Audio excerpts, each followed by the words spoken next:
Bapak, Ibu, Saudara-saudari, adik-adik kaum muda yang terkasih, Shalom, berkah dalam.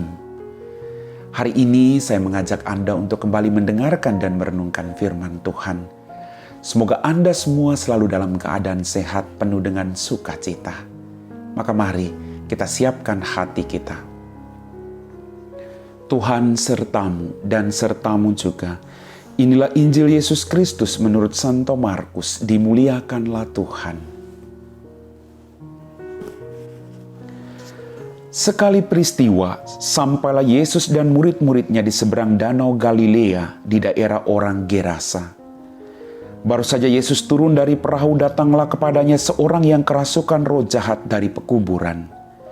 Orang itu diam di sana dan tidak ada lagi yang sanggup mengikatnya dengan rantai sekalipun. Sudah sering ia dibelenggu dan dirantai, tetapi rantai itu diputuskannya dan belenggu itu dimusnahkannya, sehingga tidak ada seorang pun yang cukup kuat untuk menjinakkannya. Siang malam ia berkeliaran di pekuburan dan di bukit-bukit sambil berteriak-teriak dan memukuli diri dengan batu. Ketika melihat Yesus dari jauh, berlarilah ia mendapatkannya. Ia lalu menyembahnya, dan dengan keras ia berteriak, "Apa urusanmu dengan aku, hai Yesus, Anak Allah yang Maha Tinggi? Demi Allah, jangan siksa aku." Karena sebelumnya Yesus mengatakan kepadanya, "Hai engkau roh jahat, keluarlah dari orang ini." Kemudian Yesus bertanya kepada orang itu, "Siapa namamu?" Jawabnya, "Namaku Legion, karena kami banyak." Ia memohon dengan sangat supaya Yesus jangan mengusir roh-roh itu keluar dari daerah itu. Adalah di sana di lereng bukit sekawanan babi sedang mencari makan. Lalu roh-roh itu meminta kepada Yesus, katanya, "Suruhlah kami pindah ke dalam babi-babi itu dan biarkanlah kami memasukinya." Yesus mengabulkan permintaan mereka. Lalu keluarlah roh-roh jahat itu dan memasuki babi-babi itu. Maka kawanan babi yang kira-kira 2.000 jumlahnya itu terjun dari tepi jurang ke dalam danau dan mati lemas di dalamnya. Maka larilah penjaga-penjaga babi itu. Mereka menceritakan hal itu di kota dan di kampung-kampung sekitarnya. Lalu keluarlah orang untuk melihat apa yang terjadi. Mereka datang kepada Yesus dan melihat orang yang kerasukan itu duduk. Orang yang tadinya kerasukan legion itu kini berpakaian dan sudah waras. Maka takutlah mereka.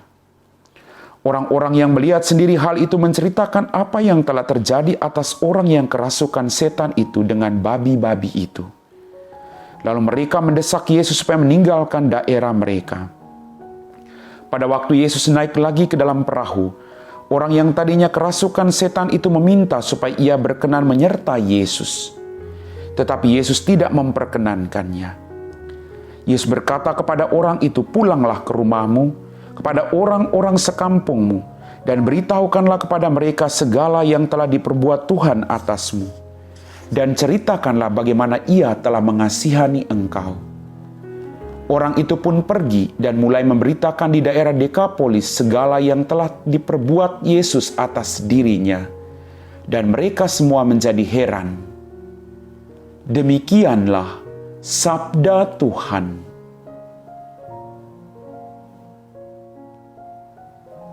Bapak, Ibu, Saudara-saudari, adik-adik kaum muda yang terkasih. Melalui bacaan Injil yang cukup panjang ini, di mana peristiwa pengusiran setan itu mengungkapkan bahwa kekuasaan setan sungguh membelenggu manusia dan mencari jalan untuk mengamankan dirinya sendiri. Namun di balik itu semua, keilahian Yesus mampu mengalahkan, dan orang yang tadi kerasukan itu menjadi sembuh.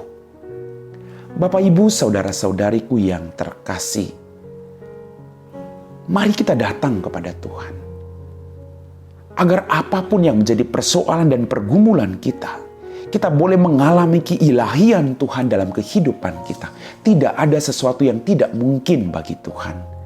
Mungkin bagi orang tadi dalam kisah tadi, mereka sudah berjuang keras, tapi mereka tidak mampu. Tapi bagi Yesus segala sesuatunya mungkin. Persoalannya apakah kita mau datang, kita mau dekat, kita mau selalu berharap kepada Tuhan. Bukan berharap pada kekuatan manusia, tapi kepada kekuatan Tuhan sendiri. Bapak, Ibu, saudara-saudari, adik-adik kaum muda yang terkasih, Yesus menunjukkan kasih-Nya yang luar biasa dengan menyembuhkan pemuda itu yang dikuasai oleh setan dalam jumlah yang sangat besar.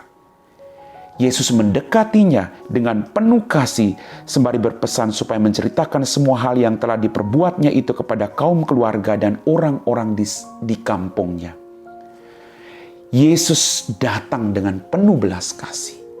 Setelah mujizat itu terjadi, Yesus juga mengajak dia untuk menceritakan pengalaman bahwa dia dikasih oleh Tuhan, dia dijamah oleh Tuhan, dia memperoleh mujizat dari Tuhan. Kita juga diajak melakukan hal yang sama. Kita sudah mengalami begitu banyak kasih Tuhan. Kita diajak untuk mewartakan belas kasih Tuhan, bahwa mujizat selalu ada ketika orang berharap kepada Tuhan. Bapak, Ibu, saudara-saudariku yang terkasih, semua hal yang telah diperbuat Yesus kepada kaum keluarga kita, kepada diri kita sendiri, kepada orang-orang di sekampung kita, mengajak kita untuk semakin beriman kepadanya. Lihatlah peristiwa-peristiwa yang kecil, di mana Tuhan mencintai engkau, keluargamu, masyarakatmu. Maka pertanyaan buat kita renungkan, apakah kita memiliki kasih bagi sesama, saudara kita yang sakit, dan berbagi rezeki kepada mereka yang membutuhkan seperti Yesus? Dia tidak membiarkan kuasa jahat menguasai hidup seseorang. Dia melepaskan mereka karena dia datang membawa keselamatan. Kita juga harus melepaskan orang-orang dari keterikatan manusiawi mereka dengan mendoakan mereka, dengan menasihati dengan cara yang baik. Amin. Bapak, Ibu, saudara-saudari, adik-adik kaum muda yang terkasih, kita telah diteguhkan oleh firman Tuhan bahwa kuasa jahat mampu dikalahkan oleh Yesus. Maka mari kita terus dekat kepada Tuhan. Kita yakin dan percaya bahwa dekat dengan Dia bukan berarti persoalan kita selesai. Tidak. Tapi Tuhan mampu mengalahkan segala kejahatan yang merongrong hidup kita. Mari kita siapkan hati kita untuk berdoa. Dalam nama Bapa dan Putra dan Roh Kudus. Amin. Ya Tuhan Allah Bapa kami dalam kerajaan surga, terima kasih atas rahmat kehidupan, berkat berlimpah yang masih Engkau berikan kepada kami. Ampuni semua dosa-dosa kami. Berikanlah kami kemampuan untuk melihat cinta dan belas kasih melalui pengalaman-pengalaman hidup kami. Berkatilah orang-orang yang menderita, orang-orang yang berbeban berat, sakit dan penyakit saat ini Tuhan. Karena Engkau Allah yang Maha Pengasih, tiada yang mustahil bagimu. Kami puji Engkau Bapa kini dan sepanjang segala masa. Amin. Tuhan sertamu dan sertamu juga. Semoga kita sekalian diberkati oleh Allah yang Maha Kuasa, Bapa dan Putra dan Roh Kudus. Amin.